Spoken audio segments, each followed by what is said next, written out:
In this video, I'll be breaking down the different types of stressors. So first, we break it down between chronic and acute stressors. And the main difference is that chronic stressors are stressors that last over a long period of time, such as dealing with the coronavirus, or if you are worried about your grade for the entire semester, or dealing with a disease or a long-term illness. And then acute stressors are brief stressors that occur day to day or week to week. So these occur in short bursts and are quick stressors that we encounter day to day, as opposed to chronic stressors, which last over a long period of time. And the first category of a stressor are traumatic events, in which a person is exposed to an actual or threatened death or serious injury. Some examples are the coronavirus, being in the military,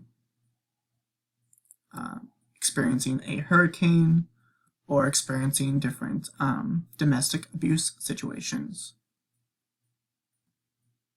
Another category is life changes, in which we face a major change in our life. For example, this could be a divorce in the family, a death in the family, breaking up with your partner, or moving to a new city. These are all major life changes.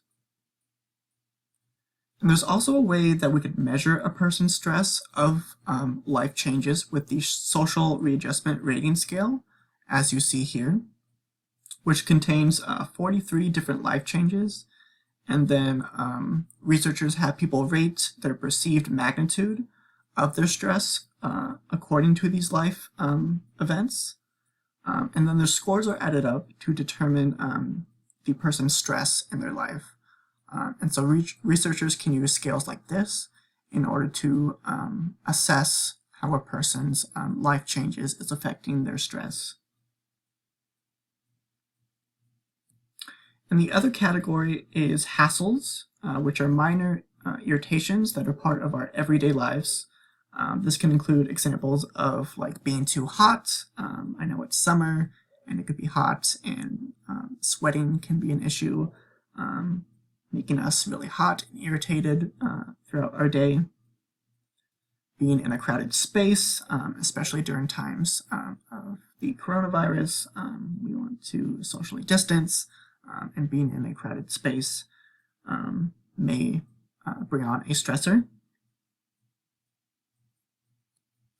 This includes daily work or school stress. So if we have certain assignments or different tasks that we have to do at work, this may be a hassle. Or even just sitting in traffic or commuting to your job or school. These are small hassles that add up to stress.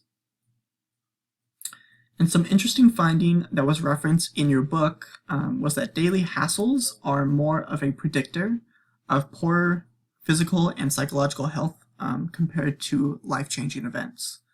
And this may be because daily life hassles tend to add up, and as we experience more stressors, this may take on a toll for our stress capacity, as opposed to just a single life-changing event.